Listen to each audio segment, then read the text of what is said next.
I'd like to respond to the introductory remarks that precede visitor comments. Specifically, the statements that the district values and respects all people as they are, requests visitors to refrain from offensive language, and that the district appreciates it when community members remember the district's values. By the district's values, I assume you mean the values of the majority on this board and administration, which I assure you I never forget. The implication seems to be that if one doesn't agree with your values, then one's speech may be considered offensive.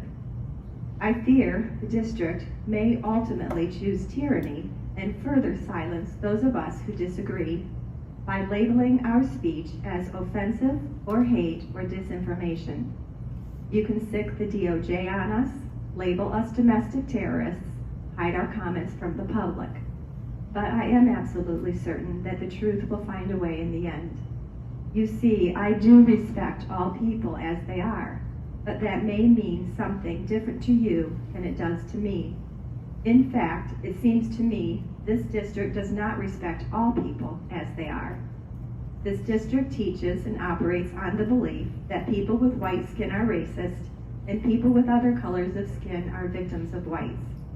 Based on a person's skin color, the district teaches which of us are racist oppressors, guilty of implicit bias, microaggressions, fragility, privilege.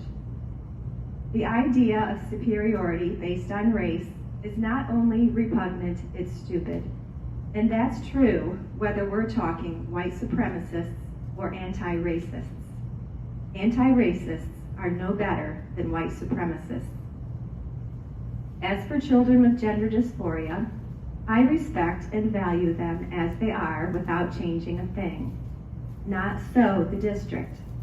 I think it's horrendous to teach children that their sex identity depends on societal stereotypes, that their bodies might be mismatched with feelings, or to suggest to impressionable youth that if they have uncomfortable feelings or they don't fit the stereotype, that they might be something called a transhuman. I will not contribute to the harming of children by capitulating to a false ideology. There is such a thing as people with psychological disorders who choose to impersonate the opposite sex.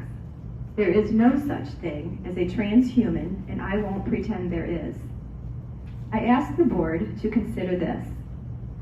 Not everyone shares your political, religious, or social values.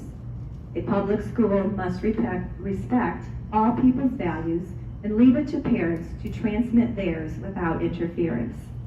Yes, parents can send their kids to another school if they don't like your values, but you even try to stop that.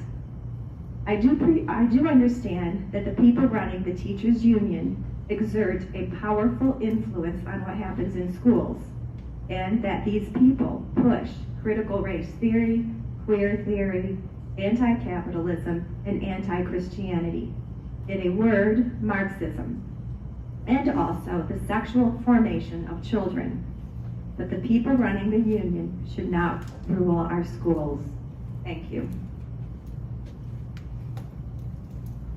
Okay, at this time we're now ready for the second reading of the